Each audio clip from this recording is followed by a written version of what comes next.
these are not thought out remarks, or at least not thought out any longer than since the alarm clock last went off. I suppose it's not as quite a direct answer to the questions that have been put on the screen, but if anything, it relates to length scales and the integration between the activities of those who work on the small scale and those who work on the large scale. First of all, this has been a splendid occasion for those two different groups, if we can divide them that way, to talk to each other and to learn what really we're trying to do in the two different activities, even different departments in many cases. I'm an engineer, and probably a majority in the room are physicists, and we don't meet as much as we should.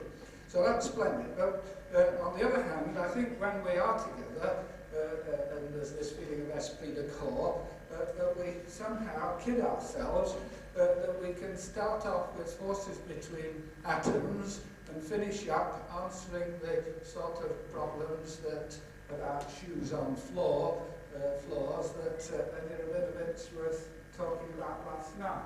I don't think one does that sort of thing.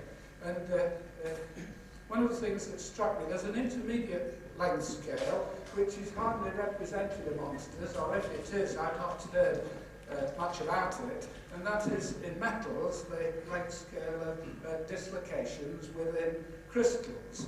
And I think for metals there's the molecular atomic scale of behavior that we've heard a lot about, and there's the continuum approach that we've heard about, but as John Pethiker indicated in his talk, and it was about the only one, there is an intermediate length scale involving dislocation motion, and whether crystal structure as a crystal structure matters. Now, I think back to when I was a sort of a beginner in the tribology game, was just about the time that the dislocation was invented, or at least the time where it began to really affect material scientists' thinking. And one was terribly worried, or people like me were terribly worried, that I would have to learn all these complicated dislocation mechanics before I could actually talk about plasticity. And that isn't the way it is. One does not solve problems of plastic deformation of an engineering sort by starting off with forces between dislocations.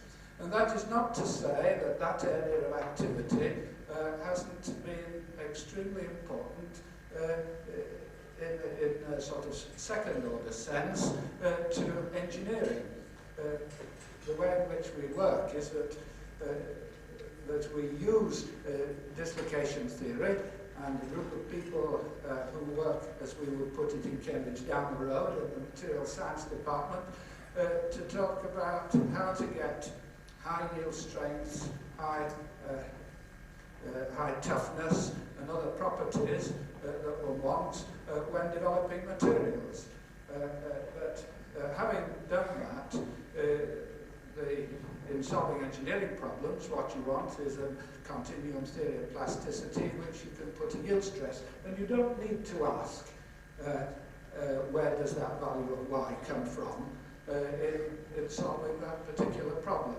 So what I'm really saying is we've been introduced to a whole new area of activity, which I'm sure is going to be important and feed into tribology.